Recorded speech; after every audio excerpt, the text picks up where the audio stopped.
வணக்கம் மக்களே. தி மேனிப்புலேட்டடோடைய எபிசோட் 3 தான் பார்க்க போகிறோம். ஃபர்ஸ்ட் ஆஃப் ஆல் கதையோடைய ஆரம்பத்திலே ஒரு ஸ்கல்ச்சரலை காமிக்கிறாங்க. இதுக்கான ஒரு ஏலம் நடந்துன்னு இருக்க. எவனோ ஒருத்தன் மேலேருந்து விலையை அதிகமாக ஏற்றிக்கிட்டு இருக்கான். ஆனால் இந்த இடத்துல சேர்மன் ஒரு ஆள் இருக்கார். அவருமே அதுக்கேற்ற மாதிரியே டஃப் தராரு. இதெல்லாம் நான் காமிக்க இதெல்லாம் பண்ணுறது யாருன்னு கேட்டிங்கன்னா யோகான்ன்றவர் தான். அவர் தான் விலையை ஏற்றிக்கிட்டு இருக்காரு. கடைசியாக கடுப்பான சேர்மன் அப்படியே பாத்ரூமுக்கு வரது மட்டும் இல்லாமல் என்னால் இவ்வளோ பணம்லாம் தர முடியாது, எதுக்காக இப்படி பண்ணுறீங்க, கொஞ்சமாச்சும் விலையை குறைங்கன்ற மாரி யோகான் கிட்ட பேசினா கல்மனசாக இருக்கும் என்னமோ அவர் இறங்குற மாதிரியே தெரியல. உங்களுடைய பையனுக்காக நீங்கள் இதை தான் பண்ணுவீங்களா, இவ்வளோ வேலை தான் உங்கள் பையனுடைய இன்னசென்ஸ்கான்னு கேட்குறாரு. அதாவது இவங்க பையன் என்னமோ ஒரு தப்பு பண்ணியிருக்காரு. அந்த தப்பை யோகான் வேற ஒரு ஆள் மூலிமா தீர்த்து கட்டியிருக்காரு. அதில் இவர்கிட்ட அந்த பணம் வாங்குறதுக்காக ஏலோன்னு ஒரு பேரை இவர் யூஸ் பண்ணியிருக்காரு. அது மூலிமா தான் இந்த இடத்துல சில விஷயங்கள் நடக்குது. கடைசியாக ஏலமே ஃபினிஷ் ஆக ஆரம்பிக்குது. கடைசியாக அவர்கிட்ட இருக்கிற மொத்த பணத்தையுமே யோகான் கறந்துடுறாரு. அந்த அளவுக்கு யோகான் எவ்வளோ பயங்கரமான கேரக்டர்னு நமக்கு காமிக்கிறாங்க. கடைசியாக அந்த ஸ்கல்ச்சரலுமே இவரே வச்சுக்கிற மாதிரி தான் காமிக்கிறாங்க. கடைசியாக ஒரு நடந்துன்னு வரும்போது யார் இவரால் பாதிக்கப்பட்ட ஆள்னு காமிக்கிறாங்க. போன எபிசோடில் டேஜுங் கிட்ட ஒருத்தவன் ரிப்போர்ட் பண்ணியிருந்திருப்பான்ல, அந்த ஆளே இவங்க எப்படி கொண்டாங்கன்ற விஷயத்தையும் சொல்கிறாங்க. அதாவது அவனுடைய வாயில் பைபிளோடைய சில நோட்ஸ்லாம் வச்சு அது மூலியமாக நொந்தி அவனை கொலை பண்ண விஷயத்தையும் சொல்கிறாங்க. அதை இவங்க சூசைடாக மாற்றிருக்காங்களா, இதே மாதிரி தான் பல விஷயங்கள் இவங்க பண்ணிக்கிட்டு இருக்காங்க. இதெல்லாம் இந்த இடத்துல யோகான் கிளியராக எக்ஸ்பிளைன் பண்ணுறாரு. இதெல்லாம் முடிஞ்சதுக்கப்புறம் யோகான் ஒரு மீட்டிங்கில் இருக்கார். அந்த மீட்டிங்கில் இந்த மாதிரி இவங்க பிஸ்னஸ் விஷயமாக பேசின்னு இருக்க அந்த சமயத்தில் சங்ராக் கிட்டேருந்து இவர் கால் வர என்னன்னு இவரு எடுத்து பேசுனா சங்ராக் என்ன சொல்கிறான்னா, அந்த பைத்தியக்கார நாய்க்கு எல்லாமே தெரிஞ்சிச்சு, டக்குன்னு க்ளீனப் டீமை இங்கே அனுப்புங்கன்னு சொல்ல சரின்னு சொல்லிட்டு யோகான்மே க்ளீனப் டீமுக்கு கால் பண்ணுறாரு. அவனை பார்த்தா கசாப்பு கடையில் கறி வெட்டுற மாரியே இருக்கான். கிட்டத்தட்ட இவனை டாக்டருன்னு சொல்கிறாங்க. அதுக்கேற்ற மாதிரி இப்போ தான் ஒரு ஆளுடைய கதையை முடிச்சிருக்கான். இப்போ இந்த இன்ஃபர்மேஷன் இவனுக்கு கிடைக்க சரி எல்லா வேலையுமே நான் பார்க்குறேன்ற மாரி இவன் அப்படியே ஃபோன் காலை கட் பண்ணிடுறான். இப்போ தான் நம்ம ப்ரெசென்ட் பக்கமே வரோம். அந்த இடத்துல டேஜும் எல்லா உண்மையுமே தெரிஞ்சு பயங்கரமாக நடந்து வந்துருக்காரு. அந்த சமயத்தில் ரெண்டு ஆட்கள் வேணும்னு டேஜுங் கிட்ட பிரச்சனை பண்ண இவருமே பிரச்சனை வேணான்னு சொல்கிறாரு. இப்போ நான் சண்டை போடுற மூடில் இல்லை, இப்போ என்னை விடுங்கன்னு சொல்ல அந்த இடத்துக்கு வந்த டியாக்ஸுவும் அதை நீ யாரா முடிவு எடுக்க, உன்கிட்ட இங்கே எதுவுமே கிடையாது, நீ யாருன்றத மறந்துட்டியான்ற மாரி சொல்ல டேஜுங்குமே நான் இங்கேருந்து போனோம், அதுதான் என்னுடைய ஒரே குறிக்கோள்னு சொல்ல அந்த இடத்துல டியாக்ஸு திரும்ப சண்டை போடுற மாரி வரும்போது அங்கே இருக்கிற மொத்த ஆட்களையும் டேஜுங் பயங்கரமாக போட்டு அடிக்க ஆரம்பிக்கிறாரு. கடைசி அவர் டியாக்ஸு கிட்டேருந்து என்ன சொல்கிறேன்னா, இப்போ நீ என்கிட்ட பிரச்சனை பண்ண நினைக்காதன்ற மாதிரி இவர் டியாக்ஸுவை மிரட்டிட்டு அந்த இடத்த விட்டு கிளம்ப. இன்னொரு பக்கம் யோன்பீன்னு ஒரு பொண்ணை காமிக்கிறாங்க. அந்த பொண்ணு வேகமாக யாங்சிக்கோடைய ஷாப்க்கு வராங்க. யாங்சிக்கும் இவங்களுக்கு என்ன ரிலேஷன்னு தெரியல, இது வரைக்கும் சொல்லப்படல. ஆனால் அந்த இடத்துக்கு வந்தோடனே அந்த இடத்துல யாங்சிக் சில பணம் மறைச்சி வச்சுருந்துருப்பாரு. அந்த மொத்த பணத்தையும் எடுக்கிறாங்க. அந்த சமயத்தில் இவர் ஃபாதராக இருந்த அந்த ஃபோட்டோ இவங்க கண்ணில் பட அதை பார்த்தோன்னே இவங்க திட்ட ஆரம்பிக்கிறாங்க. இந்த ஃபோட்டோவை எப்போல்லாம் பார்க்குறோனோ அப்போல்லாம் எனக்கு கடுப்பாகுதுன்னு சொல்லிட்டு இவங்க யாங்சிக்கு திட்ட யாங்சிக்கு எவ்வளோ சொல்லி புரிய வைக்கலான்னு ட்ரை பண்ணுறாரு. நீங்கள் ஜெயிலை விட்டு வெளியே வந்தாலும் நீங்கள் என்றைக்கு திருந்தக்கூடிய ஆளே கிடையாதுன்னு இவங்க பயங்கரமாக திட்டிட்டு அந்த இடத்த விட்டு கிளம்பிட்டாங்க. அப்போ கூட யாங்சிக் திருந்தாமல் திரும்ப பணத்தை மறைச்சி வைக்க ஆரம்பிக்கிறாரு. அந்த சமயத்தில் தான் ஃபாதர் அந்த இடத்துக்கு வந்திருந்திருப்பார். இவர்கிட்ட தான் கடைசியாக டேஜுங் பைபிளில் தந்து இருந்திருப்பாரு. அதெல்லாம் இந்த இடத்துக்கு ஃபாதர் வரது மட்டும் இல்லாமல் டேஜுங் தண்டை பைபிளையும் தராரு.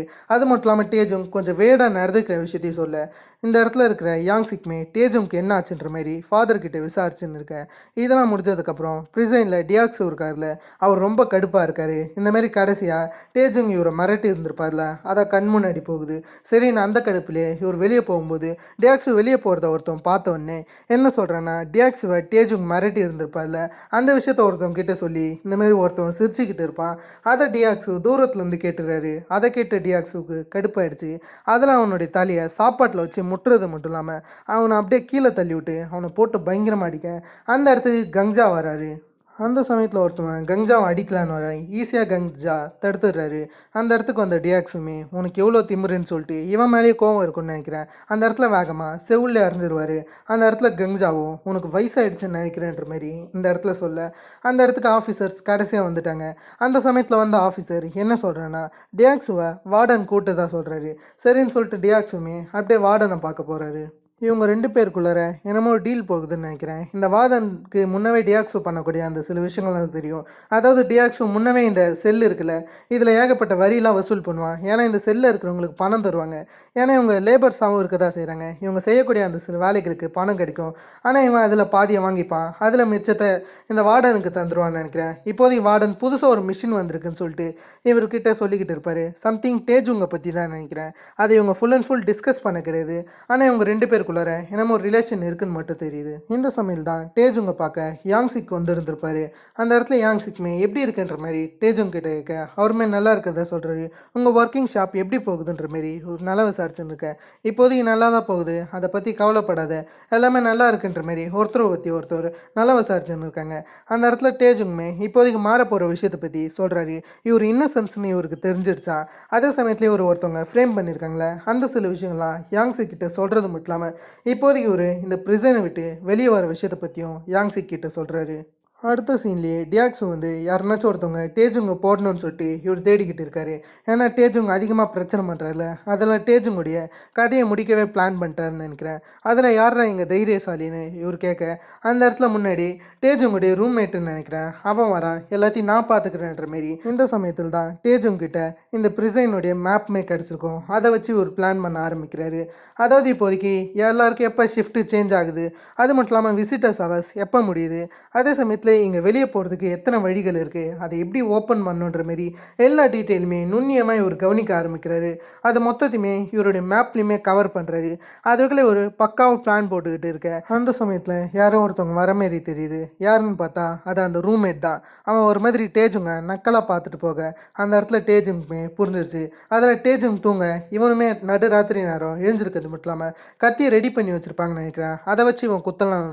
ஆனால் ஈஸியாக டேஜுங் அது மொத்தத்தையுமே டிஃப்ளாக்ட் பண்ணிடுறாரு. கடைசியாக அவனே போட்டு பயங்கரமாக அடிக்க ஆரம்பிக்கிறாரு. ரெண்டு பேருக்குள்ளார பயங்கரமாக சண்டை போகுது. இவன் கையில் என்னமோ கம்பியாட்ட வச்சு அடிக்க ஆரம்பிக்கிறான். அடுத்த நாள் என்ன ஆச்சுன்னு தெரியல, எல்லாருமே வெளியே கூப்பிட்றாங்க. டேக்ஸுமே டேஜுங் இறந்துருப்பாருன்ற எண்ணத்தில் பார்க்க, ஆனால் டேஜுங் உயிரோடு தான் இருக்காரு. கடைசியாக டேஜுங்களுடைய ரூம்மேட்டும் அந்த இடத்துல உயிரோடு தான் வெளியே வர்றாரு. ஆனால் ரூம்மேட்டுக்கு தான் பயங்கரமாக அடிபட்டிருக்குன்னு சொல்லலாம். இருந்தாலும் டேஜுங் லஞ்ச் பிரேக் வர சமயத்தில் வேணும்னே ஒரு விஷயம் பண்ணணும்னு சொல்லிட்டு அந்த பக்கம் டியாக்ஸு பக்கத்தில் போய் உட்காடுறாரு. சில ஆட்கள் அப்படியே எழுந்திருக்க டியாக்ஸுமே மற்றவங்கள உட்காந்து சாப்பிட சொல்கிறாரு. எல்லாத்தையும் நான் பார்த்துக்கிறேன்னு சொல்ல அந்த இடத்துக்கு வந்த டேஜுங் வேணும்னே வெறுப்பேற்றுறாரு. டியாக்ஸுடைய சிஸ்டர் வந்து இந்த மாதிரி செக்ஷுவல் அப்யூஸ்னால இறந்து போயிருப்பாங்க. அதை சொல்லி டேஜுங் வெறுப்பேற்ற ஆரம்பிக்கிறாரு. அவள் செக்ஷுவல் அப்யூஸில் இறந்து போகும்போது நீ அதை பற்றி என்ன யோசிச்ச, உன்னுடைய சிஸ்டரை பற்றி நீ என்ன நினச்சன்ற மாரி வேணும்னே வெறுப்பேற்றுற மாதிரியான ஒரு டாப்பிக்கை பற்றி பேச அதை கேட்ட டியாக்ஸுமே வேகமாக டேஜுங்க போட்டு அடிக்க ஆரம்பிக்கிறாரு. டேஜுங்க பயங்கரமாக அடிச்சுன்னு இருக்கேன். ஆனால் டேஜுங்க அப்போ கூட சிரிச்சுன்னு இருக்காரு.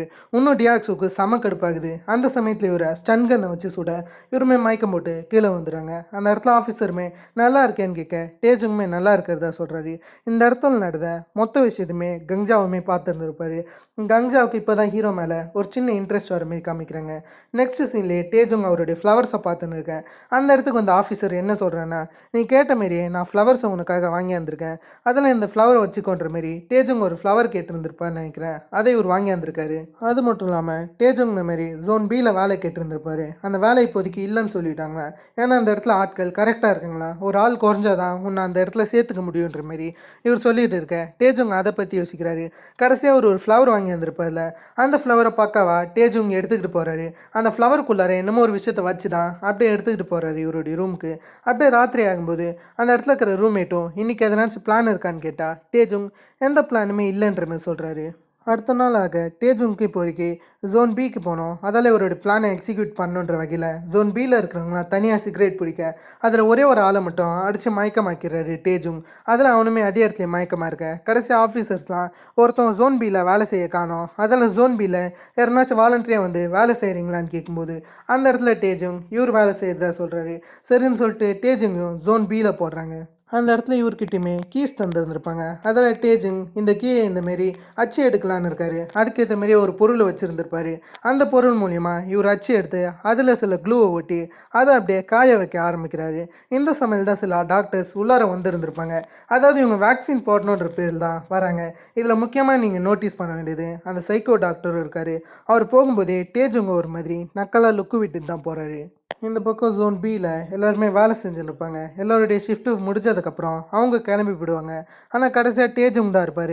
அந்த சமயத்தில் இவர்கிட்ட ஒரு காரை ஒருத்தர் ட்ராப் பண்ணுவார். இந்த மாதிரி அதிகமாக சவுண்டு கேட்குதுன்னு சொல்லிட்டு டேஜுங் கிட்ட சொல்ல இதை இவர் பார்த்து வைக்கிறதா சொல்கிறாரு. இவருமே டேஜுங்க்கு பர்கர் வாங்கியாருதா சொல்ல சரி டேஜுங்குமே இந்த வேலையை பார்க்கலான்னு இருக்காரு. கடைசியாக அந்த ஆஃபீஸருமே கிளம்புனதுக்கப்புறம் டேஜுங் இவர் ஒரு கீ வச்சுருந்தார்ல, அந்த கீ மொத்தத்தையுமே ஒரு இரும்பில் அச்சு எடுக்க ஆரம்பிக்கிறாரு. அதனால் அதை க்ளூவை வச்சு தான் செஞ்சுருப்பாரு. அதை இப்போதைக்கு இவர் இரும்பை இந்த இடத்துல மாற்றிக்கிட்டு இருக்காரு. அதை மொத்தத்தையுமே அறுத்துன்னு இருக்காரு அந்த கீ ஷேப்பில். இந்த விஷயங்கள்லாம் நடக்கும்போது கடைசியாக சாப்பிட்டுட்டு அந்த இடத்துல பர்கரை வாங்கி இருந்துன்னு அந்த கார்டு வந்துன்னு இருப்பார். திடீர்னு கார் அண்ட டேஜுங்க இல்லையா, உள்ளார வேற வித்தியாசமாக சத்தம் கேட்குதுன்னு சொல்லிட்டு அந்த கார்டுமே பயந்துக்கிட்டு உள்ளார வர அந்த இடத்துல டேஜுங்குமே ஒரு கார் பார்ட்டு தான் ரெடி பண்ண மாதிரி நடிப்பார். அதாவது இவர் செஞ்ச இரும்பு கீஸ்லாம் அப்படியே பாக்கெட்டில் போட்டுருந்துருப்பாரு. கடைசியாக அந்த ஆளுமே பர்கரை தர அந்த பர்கருக்குள்ளார அந்த கீஸை போட்டுப்பார். அதில் யாருக்கு எனக்குமே அந்த விஷயம் தெரியல. கடைசியாக ஸ்கேன் நடக்கும்போது கூட டேஜுங் தப்பிச்சிடுறாரு. ஏன்னா அந்த பர்கருக்குள்ளார தான் அந்த இரும்பு கீஸ்லாம் இருக்குது. அதில் டேஜுங் எப்படியோ அந்த இடத்த விட்டு கிளம்ப. ஆனால் சில ஆட்கள் டேஜுங்க சுற்றி வளைச்சிட்றாங்க. யாருன்னு பார்த்தா கஞ்சா தான். கஞ்சா இவர் கூட டேஜுங்க சேர சொல்கிறாரு. ஆனால் டேஜுங்க்கு அதில் விருப்பம் கிடையாதுன்னு சொல்கிறாரு.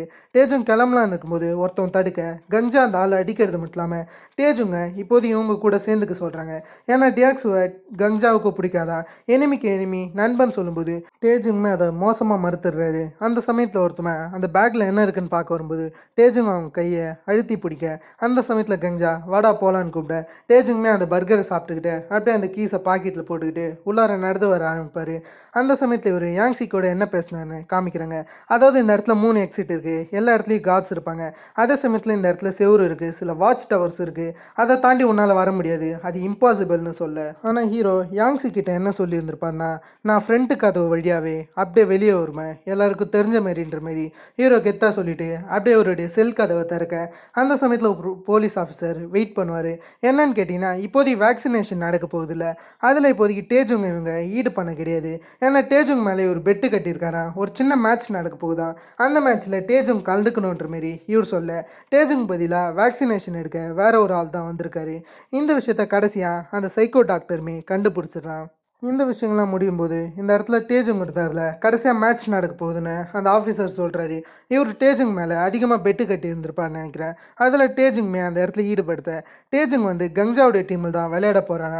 அந்த இடத்துக்கு வந்த கங்ஜா என்ன சொல்கிறேன்னா, அங்கே இருக்கிற ஆப்பனண்ட்டு தான் நீ தோக்கடிக்கணும், அதை மறந்துடாதுன்ற மாதிரி சொல்ல டேஜுங்க்கு டைம் ஆகுது. ஏன்னா ஒரு தப்பிக்க பக்காவாக டைம் செட் பண்ணிடுறாரு. அதில் அந்த டைமுக்குள்ளார போகணுன்ற மாரி பக்காவாக அங்கே இருந்தால ஒரு ரிங்குக்குள்ளாரே போய் பயங்கரமாக அடிக்க ஆரம்பிக்கிறாரு. அவன் எதிர்பாராத நேரத்தில் அடிச்சுட்டு இப்போ என் மேட்ச் முடிச்சிச்சுன்னு கிளம்ப அந்த இடத்துல கஞ்சாவும் கத்திக்கிட்டு இருக்காரு. டேஜுங்க அவருடைய ரூமுக்கு போனால் அந்த இடத்துல அந்த சைக்கோ டாக்டர் வெயிட் பண்ணின்னு இருக்கான். பக்கத்தில் ஏதாவது கார்டு இருக்காங்க. அதாவது ஒரே ஒருத்தவங்க மட்டும் வேக்சினேஷன் எடுக்கலன்னு தெரிஞ்சிருக்குமா, அதை டேஜுங்னு கண்டுபிடிச்சி இந்த இடத்துக்கு வந்துட்டாங்க. கடைசியாக டேஜுங்களுடைய கையில் இவங்க ஊசி போட வேண்டியதாக இருக்கும். அந்த சைக்கோ டாக்டர் மாற்றி வேற ஒரு ஊசியை போடுற மாதிரி தெரியுது. அவனுடைய பார்வையை பார்த்தாலே தெரியுது அவ்வளோ டெரிஃபிக்காக இருக்கு. ஆனால் அது எதையுமே டேஜுங்க கவனிக்காமல் பக்காவாக டைமை தான் பார்த்துக்கிட்டு இருக்காரு. எப்படா தப்பிப்போன்னு டேஜுங்க்கு இருக்குது. இதோட அந்த எபிசோடை டோட்டலாக கம்ப்ளீட் பண்ணிட்டாங்க. இதே மாதிரி நான் உங்களை வேற ஒரு தன்னால் ஆசமான சந்திக்கிறதுக்கும் ஹேவ் ஃபன் கைஸ்.